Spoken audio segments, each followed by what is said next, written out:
De hoy vamos a continuar con la nutrición artificial. En este caso nos toca hablar de nutrición parenteral. ¿Cómo es la definición o cuál es el concepto adecuado para la nutrición parenteral? Es también, como ya se mencionaba, es una nutrición artificial, una forma de tratamiento endovenoso o intravenoso que nos va a permitir reponer o mantener el estado nutricional de un paciente. Esto, por supuesto, vamos a conseguir a través de la administración de todos los nutrientes esenciales, ojo, sin usar el tracto gastrointestinal, ¿no? Entonces, esa es la característica de la nutrición parenteral. De ahí que viene su nombre de parenteral, ¿sí? Significa eh, a través de la vía endovenosa. Existen dos tipos de nutrición parenteral en general, ¿sí? La clasificación de las que hablo es la nutrición parenteral total. Sí, como su nombre dice total, es una terapia por la cual vamos a administrar todos los nutrientes por la vía endovenosa. Generalmente un 99,9%, la vía que a través de la vía central va a ser la que vamos a conseguir la nutrición parenteral total. ¿Qué significa todos los nutrientes que vamos a administrar? Hidratos de carbono, grasas, proteínas, vitaminas, electrolitos, minerales y agua. En realidad, sí, como se menciona, es todo, la nutrición parenteral total. El, el otro tipo es la nutrición parenteral parcial. Es una terapia en la cual se van a administrar algunos de los nutrientes por la ruta endovenosa o intravenosa, y para la nutrición parcial podemos usar una vía central o una vía periférica. ¿Ya? Nosotros hoy nos vamos a enfocar en lo que es la nutrición parenteral total, ¿sí? ¿Cuáles son las indicaciones de la nutrición parenteral total? ¿En qué situaciones se va a indicar esta nutrición artificial? En aquellos pacientes que no pueden llegar a cubrir requerimientos, por ejemplo, no pueden comer o absorber nutrientes por problemas a nivel del aparato digestivo, una resección intestinal masiva, por ejemplo, enfermedades del intestino delgado, unas diarreas ya patológicas crónicas e incoercibles, vómitos, ¿sí? En las que también hay situaciones de conseguir, no se va a poder conseguir una sonda transpilórica. Asimismo, en pacientes con desnutrición grave, aquellas que son desnutriciones secundarias, o aquellos pacientes con desnutrición que reciben radioterapia, quimioterapia, que tienen imposibilidad de alimentación, ya sea vía oral natural o nutrición enteral, ¿no? Es una indicación de la nutrición parenteral. Pacientes habíamos mencionado en la nutrición enteral, pacientes con pancreatitis en general. Sí, aquí en nuestro medio los protocolos nos dicen eso, ¿no? Paciente que tiene pancreatitis debe estar en reposo el tracto gastrointestinal, por lo tanto, se debe considerar una nutrición parenteral. Pacientes con catabolismo grave, ¿no? Cuando hay pacientes sépticos, con un shock hipovolémico, pacientes con traumatismos cráneoencefálicos o un politraumatizado, donde, donde el tracto gastrointestinal está dañado y por lo tanto se tiene que pensar en una nutrición parenteral total. También pacientes quemados en las que es imposible conseguir la vía digestiva. Eh, un parámetro es también dentro de las indicaciones, es que se tiene que considerar el tiempo que se va a utilizar la nutrición parenteral, no menos de 7 días, ¿ya? Ahorita vamos a aclarar eso. Pacientes con obstrucción intestinal, pacientes con hemorragias digestivas, ¿sí? Entonces esas son las indicaciones, digamos, habituales en las que sí, de inicio, de entrada, se debe considerar la nutrición parenteral total. Pero hay otras situaciones, por ejemplo, en las que no se puede utilizar la nutrición enteral, una cirugía abdominal mayor, a pesar de que la vía oral, el esófago, etcétera, está todo normal, pero va a ser una cirugía grande, por lo tanto la vía enteral va a estar en reposo más de 7 días, es ya una indicación de nutrición parenteral. Pacientes con estrés moderado e incapacidad, fíjense, que se va a considerar esto, que se va a tomar en cuenta que mínimamente 10 días van a estar en esa situación, por lo tanto, no se puede optar por otra que no sea la nutrición parenteral total. Con pacientes con fístulas enterocutáneas también, con enfermedades inflamatorias intestinales, aquellos pacientes con hiperemesis gravídica y acrónica, y como les decía, aquí se repite lo mismo, pacientes que no pueden recibir alimentación oral o enteral al cabo de una semana de hospitalización. ¿Ya? Entonces, en general, es esas las indicaciones de la nutrición parenteral. Y ahora vamos a ir viendo las contraindicaciones. Como hay indicaciones, también hay contraindicaciones. Por supuesto, si el tracto gastrointestinal es funcional, no, no hay motivo para la nutrición parenteral. Nuevamente, se prevé un soporte nutricional menos de 7 días, no requiere, no vamos a indicar la nutrición parenteral. Cuando los riesgos superan los beneficios, y aquí quiero detenerme un poquito, la administración de la nutrición parenteral conlleva riesgos. No es simplemente ya le vamos a poner alimentación parenteral y listo. Pero si vemos que en 5 o 6 días va a volver a la funcionalidad del tracto gastrointestinal, no es necesario. Entonces, cuando hay mucho riesgo, no. Optamos siempre por la nutrición enteral. Si el paciente rechaza, por supuesto, siempre firmando un consentimiento informado, hay enfermedades terminales, ¿sí? No sé, un cáncer de páncreas, un cáncer con metástasis masivo, en la que ya ni siquiera la nutrición parenteral va a ser, ¿no? O sea, va a ser de mantenimiento, entonces está contraindicada. Muy bien, entonces estas son las contraindicaciones más importantes, ¿ya? Y ahora ya entramos a las vías de administración. Como habíamos mencionado, las vías de administración de la nutrición parenteral son dos. La vía periférica, que esta la conseguimos por una vena pequeña. El objetivo es llegar al corazón, a la vena cava, y esto podemos utilizar, les voy a mostrar, con un catéter cava fix, o también se llama DRUMS. Aquí utilizamos, vemos que las venas de acceso más frecuente, la cefálica, la cubital, la basílica. Entonces, a través de la basílica o la cefálica, llegamos a la vena subclavia y por supuesto, eh, a la vena cava superior. ¿Ya? La osmolaridad que soporta las vías, muy importante, esto por favor, vamos a aceptar.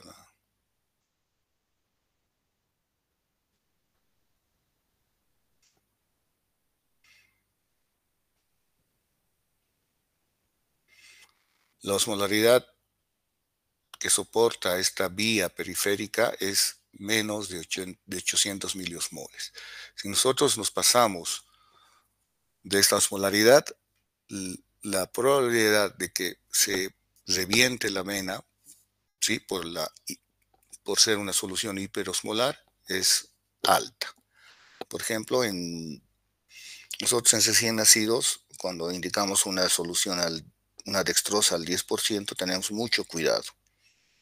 Por ser una solución hiperosmolar, fácilmente se infiltra, se rompe la venita, entonces hay que estar buscando otra vía. Entonces, por favor, recuerden la osmolaridad, nuestro parámetro para conseguir una vía periférica, no más de 800 miliosmoles. Esa es la vía periférica, y cuando nosotros hablamos de una nutrición parenteral total, tenemos que conseguir un acceso venoso central, y el más frecuente es la vena subclavia, ¿sí? Para luego conseguir a la vena cava superior. ¿Ya? Ese es el objetivo. Hay otras, cuando tenemos un paciente politraumatizado, por ejemplo, y justo hay un trauma a nivel de tórax, está dañada la clavícula y fractura, etcétera, entonces no vamos a poder tener acceso a través de la vena subclavia. Tenemos otras alternativas, la vena femoral, la vena yugular interna, ¿ya? Entonces hay otras alternativas. En recién nacidos, si yo recibo un recién nacido, ¿sí?, a término, bien, pero nace deprimido, con un Apgar muy bajo, está con oxígeno, lo estoy ambuceando, va a entrar a terapia neonatal, tenemos que conseguir inmediatamente un acceso venoso central. El acceso venoso central que se utiliza con mayor frecuencia es la vena umbilical, ¿sí? Entonces, cuando se clampea el cordón umbilical, se deja un poquito más largo el cordón para conseguir el acceso venoso de la umbilical, que es fácil de ver, ¿no?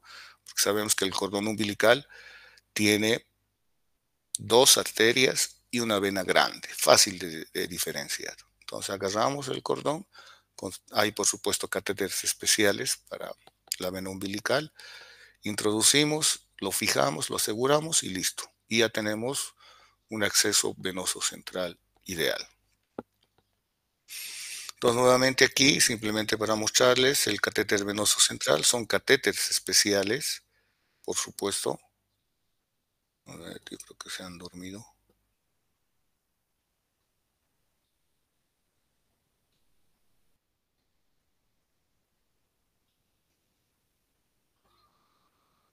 Y ya, bueno, ahí quedamos. Es simplemente para ver un catéter venoso central, ¿sí? Les decía, las periféricas, tanto la basílica, la cefálica, el objetivo es llegar a la vena cava superior. Por supuesto que son vías periféricas, pero a través de catéteres finos llegamos a la subclavia y a la cava superior. Como verán, son catéteres especiales, no es cualquier vía, ¿ya? En general, mínimamente tienen dos derivaciones, ¿sí? Una puede ser para la parenteral total y otra puede ser para otros, para la medicación, etcétera. Generalmente se coloca este acceso venoso central, tiene un botón, ¿sí? Ya. Cuando nosotros tenemos que iniciar una alimentación parenteral total, tenemos que hacer un control estricto de los signos vitales del paciente, un balance hídrico cada 8 horas, principalmente una glicemia de control cada 6 horas, las primeras 48 horas, por supuesto una glicemia capilar. Cuando la glicemia está por debajo de 180, va a ser un control una vez al día, pero cuando está por encima de 180, y hay que considerar la administración de insulina, ¿sí?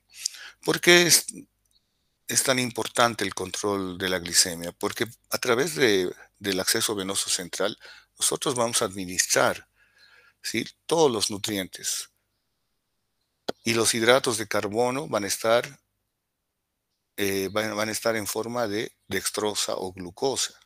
Entonces es importante este control en horario, ¿ya? Por supuesto, de rutina, un hemograma, estudios de coagulación, gasometrías, antes de iniciar la la nutrición parenteral total. Controles los más habituales en la práctica clínica. Aquí es bien importante eso, por favor.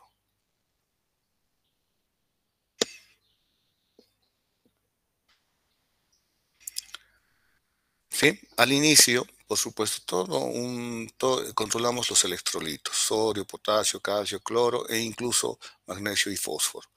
Asimismo, les decía la glicemia, urea, creatinina. Semanalmente, mínimamente, un hemograma, una bioquímica completa y coagulación. Cuando empezamos la nutrición parenteral total, los triglicéridos séricos, ¿sí? Y depende de la patología del paciente, ¿no? Va a depender mucho de la patología del paciente que está hospitalizado. No es lo mismo que yo tenga un paciente politraumatizado, voy a ser exagerado, un accidente de moto grave, que está en terapia intensiva, que está intubado, etcétera, a tener un paciente que recibe quimioterapia y radioterapia, que está desnutrido, ¿sí? Entonces no va a ser lo mismo. Entonces, dependiendo de la patología, yo voy a solicitar los laboratorios de control. Y esta tablita nos resume en general, no es 100%, pero nos resume. Entonces, aquí empezamos. Perdón. El peso, por ejemplo. Claro, por supuesto, al inicio, diario, 2 a 3 veces a la semana. Pero ¿cómo vamos a conseguir el peso en un paciente que está en terapia intensiva? Las camas de terapia intensiva tienen una balanza que nos da una estimación del peso. La glicemia, ya hemos mencionado, control en pacientes críticos, diaria. Pacientes estables, 3 a 4 días a la semana. La glicemia capilar, igual, 3 veces al día. En pacientes críticos, 3 a 4 veces, depende si están más de 200 o de 180. Los pacientes diabéticos, por ejemplo, 4 veces al día. No se olviden que le vamos a administrar alimentación artificial y a través de un acceso venoso central. El balance hídrico es muy importante, no podremos sobrecargarlo de volumen al paciente. Electrolitos, ya hemos mencionado, hematocrito, linfocitos, proteínas, semanalmente, en pacientes críticos, estables igual. La función hepática, igual al inicio semanalmente. Los triglicéridos, colesterol semanalmente. Función renal, igual semanalmente en pacientes críticos, pero si tiene una patología de base, es un paciente, no sé, renal, lo que ustedes quieran, de acuerdo a la necesidad, pero si ya es un paciente estable, semanal. Calcio, fósforo, magnesio y zinc, semanal. La prealbúmina transferrina, semanal. Vitaminas, sí, al inicio, y hay que ver, de acuerdo a la patología, si los pacientes son desnutridos o también si la administración de la nutrición parenteral va a ser de largo tiempo. Entonces, esos controles son importantes para hacer el seguimiento de un paciente que recibe alimentación o nutrición parenteral. ¿Por qué? Ahora vamos a entrar a las complicaciones. Hemos mencionado que hay que poner en una balanza los beneficios y riesgos. ¿A dónde quiero llegar? Que las complicaciones de la nutrición parenteral total son muchas y graves. Las clasificamos en 3 complicaciones: en mecánicas, metabólicas y sépticas. ¿Ya? Esa es la clasificación de las complicaciones en la nutrición parenteral total. Las mecánicas, durante la punción, cuando queremos conseguir el acceso venoso central, ¿sí? Vamos a imaginarnos la vena subclavia. Se puede tener un neumotórax, hidrotórax, hemotórax, llegar a ser un enfisema subcutáneo, una lesión del plexo braquial del conducto torácico. Y en algunos casos ya muy, muy graves, raros, que no puncionemos la vena, más bien la arteria, ¿sí? Y también una trombosis de la vena subclavia. Entonces, estas son las complicaciones mecánicas más frecuentes. Asimismo, la rotura del segmento intravascular del catéter, es decir, que al puncionar se rompa justo a nivel intravascular, la mala posición del catéter y en situaciones ya muy extremas, raras, puede haber una perforación cardíaca. O sea que al introducir el catéter ya podemos llegar, por mala suerte, a perforar el corazón. Por supuesto, el acceso venoso central no lo hace cualquier persona, tiene que ser un médico capacitado. Normalmente lo hacen los intensivistas o los anestesiólogos, ¿ya? Pero lo que yo quiero que vean que hay muchas complicaciones mecánicas de la nutrición parenteral total. A veces hay también dentro de las complicaciones mecánicas que hay desconexión del sistema, justo ahí se desconecta el catéter, ¿no? O el ritmo de la infusión por mala configuración de la bomba de infusión o de perfusión, se cometan errores. También son complicaciones mecánicas. Estas son aquí para ilustrarles, estas son algunas de las bombas de infusión continua. Se programan y de acuerdo al volumen se indica, ¿no? Pasar, por decirles, a 40 ml hora, etcétera. Aquí esta es otro tipo de bomba donde se utiliza jeringas, ¿no? Que es similar. Entonces, estas bombas se programan de acuerdo al volumen que se quiere administrar. Ya no se utiliza goteos, ¿no? Así simple, siempre una bomba de infusión, ¿no? Entonces aquí estamos viendo, perdón, estamos viendo ya que han conseguido la vena subclavia y están un catéter para nutrición parenteral total. Ya entramos a la segunda causa de complicaciones, las complicaciones metabólicas, muy frecuente también. De entrada, la hiperglicemia o la hipoglicemia, cuando hacemos un cese brusco de la nutrición parenteral. Por algún motivo la bomba ha dejado de funcionar, un corte de energía y puede hacernos una hipoglicemia.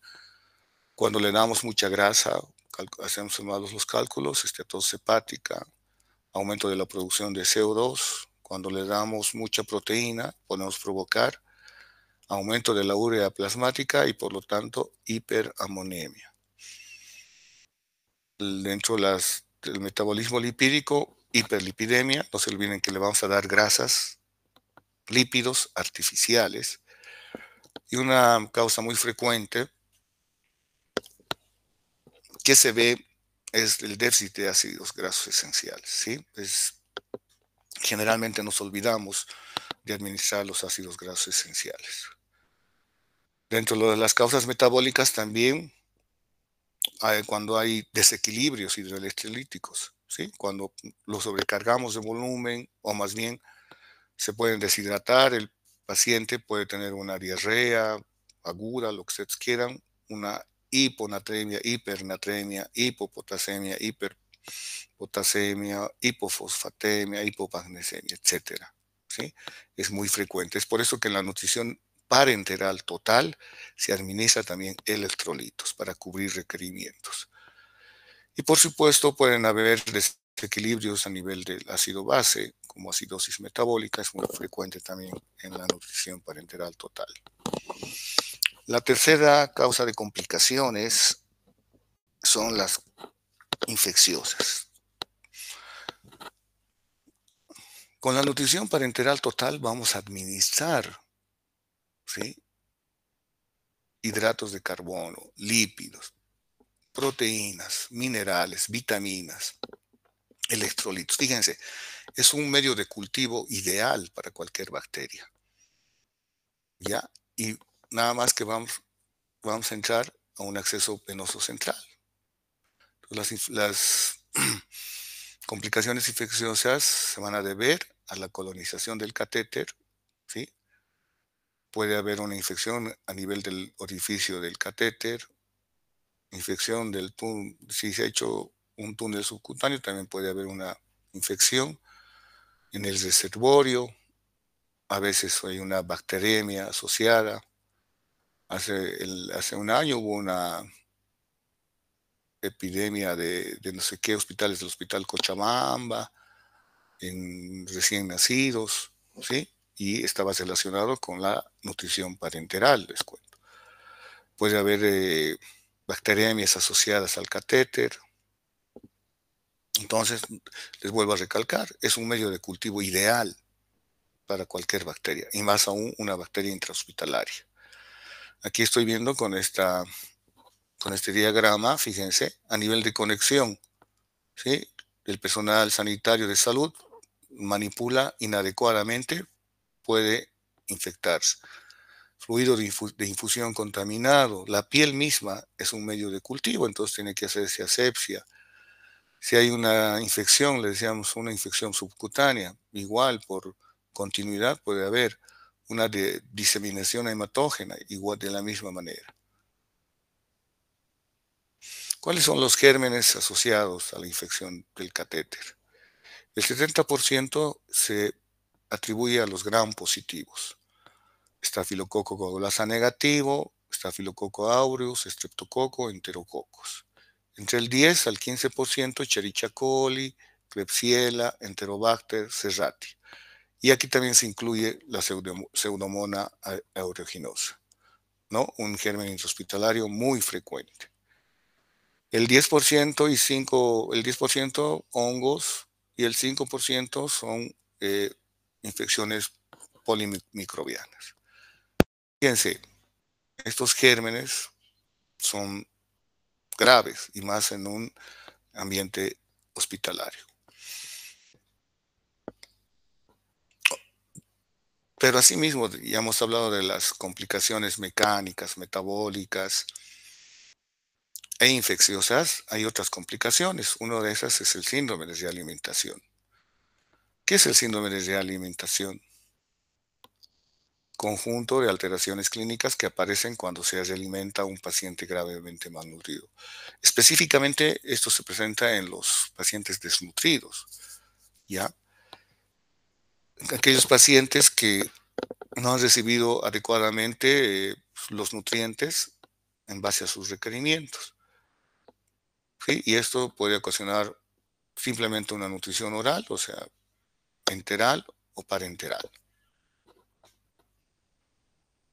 ¿Cuál es la clínica? O sea, ¿cuáles son las manifestaciones clínicas? Una insuficiencia cardíaca, arritmias, alteraciones neurológicas.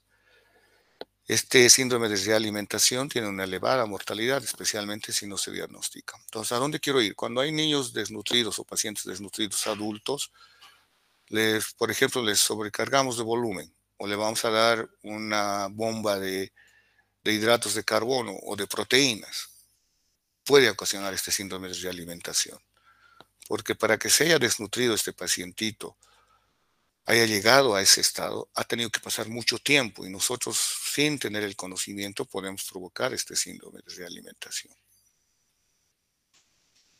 ¿Y esto en qué se basa? Que ya dentro de los antecedentes, ya en la Segunda Guerra Mundial y en un experimento en Minnesota, se administraba nutrición parenteral, ¿no? a los soldados de la Segunda Guerra Mundial y a otro tipo de pacientes.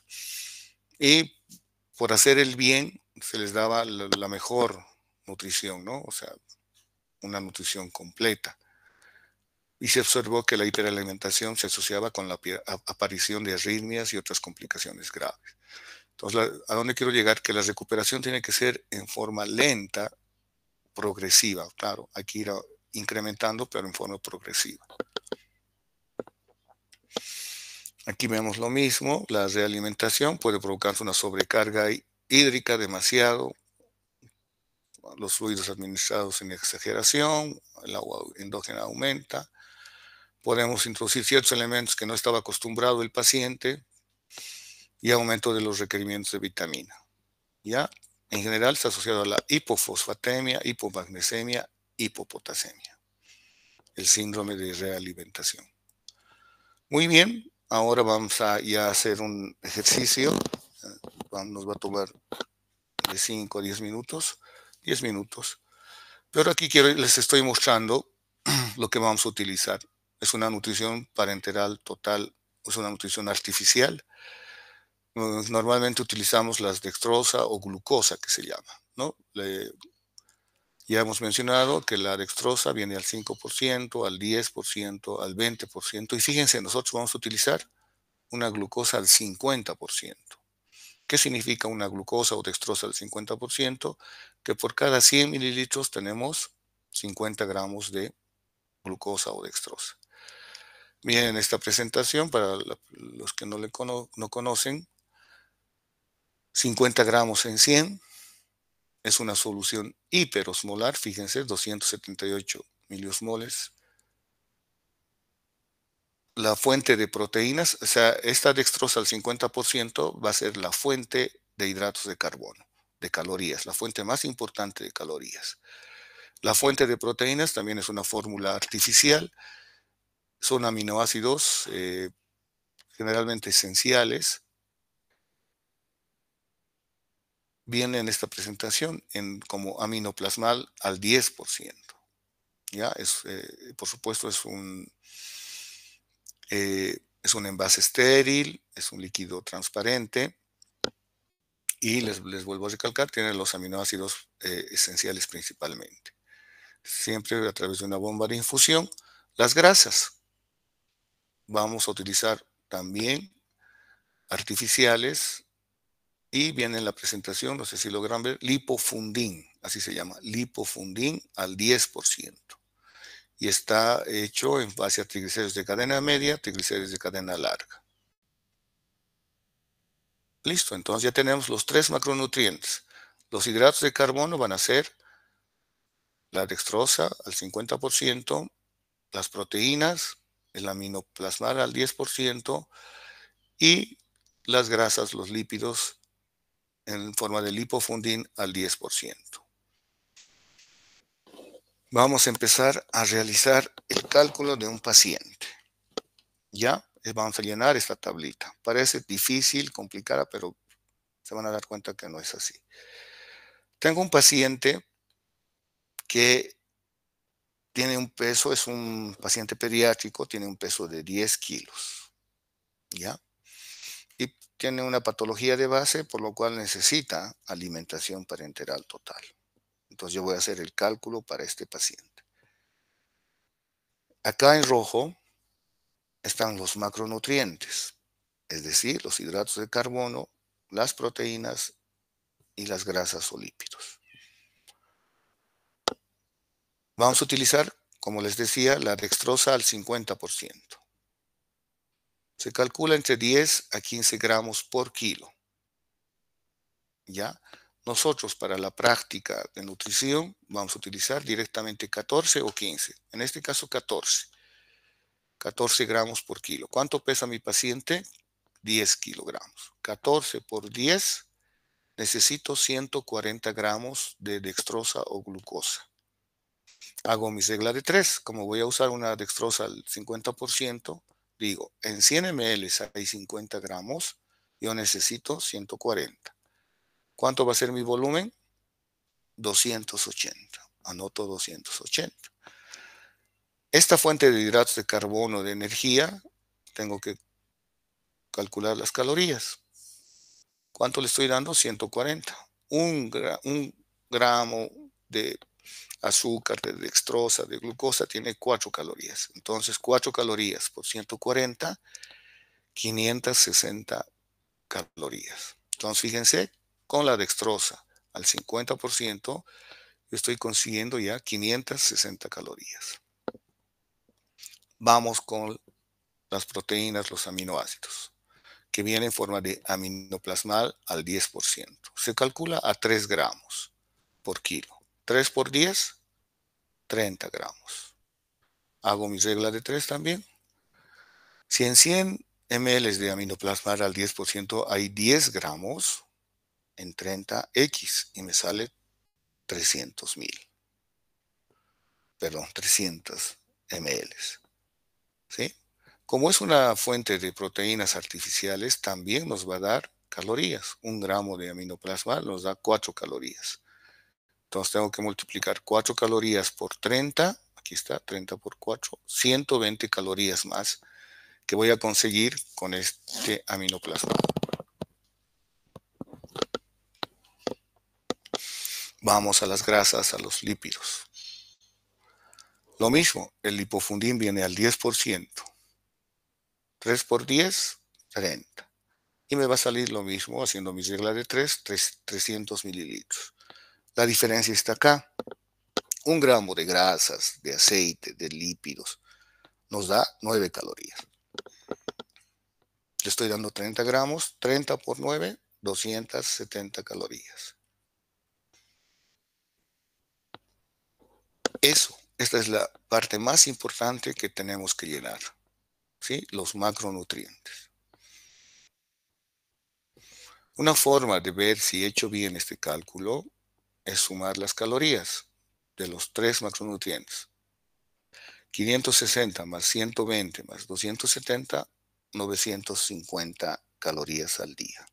¿Cuánto pesa mi paciente? 10. Si yo recuerdo la fórmula de Holiday-Seeger, los pacientes que pesan por debajo de 10, tengo que dar a 100. Tendría que darle 1000 ml al día o 1000 calorías. ¿Cuánto yo le estoy dando? 950. Está muy bien, está cerca de 1000. Entonces, una manera de corroborar que he hecho bien es eso, ¿sí? Que los estoy cerca de 1000. Hemos indicado que la nutrición parenteral total se debe administrar todo, incluso agua. Dentro de los electrolitos voy a administrar sodio, potasio, magnesio, calcio. El sodio, de 3 a 5 mil equivalentes, manejamos 3. 3 por 10, 30. El potasio, de 1 a 3 mil equivalentes por kilo, 3 por 10, 30 también. Muchos de nosotros no conocemos la presentación del sodio y potasio. Viene así, viene en esta presentación. Cloruro de sodio, una ampolla de 10 nos da 35 mil equivalentes. ¿Yo cuánto necesito? 30. Mi regla de 3, X. El cloruro de potasio, una ampolla de 10 nos trae 25 mil equivalentes. 30, yo necesito 30, X. Entonces, yo haciendo mi regla de 3, saco el sodio 8.5 ml y el potasio 12. Magnesio de 7 a 30 miligramos, voy a manejar a 7. 7 por 10, 70. El cloruro de magnesio también viene en una ampolla de 10, pero 1000 miligramos. ¿Ya? Una ampolla de 10 ml trae 1000 miligramos o 1 gramo. Entonces yo hago mi regla de 3 y será 0,7. El calcio viene en forma de, no lo tengo, gluconato de calcio. Una ampolla de 10 también nos da 1000 miligramos o 1 gramo. Se calcula 100. 100 por 10, 1000 miligramos. O sea, le voy a administrar 10 ml de gluconato de calcio. ¿Qué electrolito nos falta? Nos falta el cloro. Pero como ya hemos visto, ya viene en esta combinación, como cloruro, como cloruro. Entonces ya no es necesario calcular el cloro. Vitaminas, está estandarizado, se debe colocar una ampolla de 5 ml a todos los pacientes. Mayores de 10 kilos para arriba, perdón. ¿Ya? Por supuesto, no vienen todas las vitaminas, viene en base al complejo P. ¿Sí? Minerales se calcula a 0,2 ml por kilo. En este caso, ml. Pesa 10 kilos, 0,2 por 10, 2 ml. ¿Qué sigue? Voy a sumar todo lo que le estoy administrando, o sea, el volumen, y me sale 938. ¿Cuánto me falta para 950? 12 ml. ¿Con qué voy a completar? Con agua destilada, 12 ml. Entonces ya mi volumen llega a ser 950 y mis calorías 950. La relación calorías por cada ml es igual a 1. ¿Sí?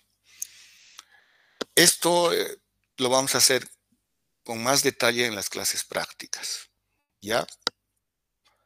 No se preocupen, no se asusten, lo vamos a hacer con más detalle en las clases prácticas. Ya, yo estoy seguro que debe haber muchas preguntas. La preparación de la alimentación parenteral total y también periférica, perdón, parcial, se utiliza una cabina de flujo laminar horizontal. El- la persona que va a estar a cargo de la preparación tiene que utilizar, ¿sí? Como ropa de quirófano, porque va a manipular, ¿sí?, los componentes de la nutrición que se van a administrar por un acceso venoso central, ¿sí? Entonces, una campana de flujo laminar horizontal que saca el aire, ¿sí? Ingresa el aire contaminado, aquí lo filtra y saca el aire. Entonces, un ambiente aséptico estéril. Entonces, aquí están los componentes, fíjense, la lipofundin, las proteínas, se utilizan, por supuesto, también eso está estéril, está sin contaminación. Se utilizan bolsas especiales para la preparación. No se utiliza cualquier cosa. Son bolsas que están fabricadas para la alimentación parenteral total. ¿Ya?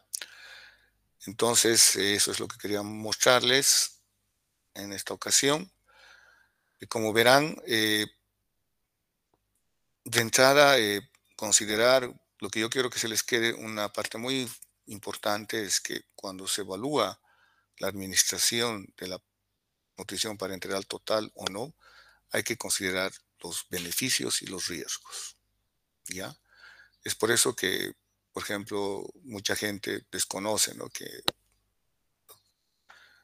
pacientes que están en terapia intensiva, por ejemplo, los costos económicos son muy altos y uno de los que eleva estos costos económicos es esto, la nutrición parenteral total.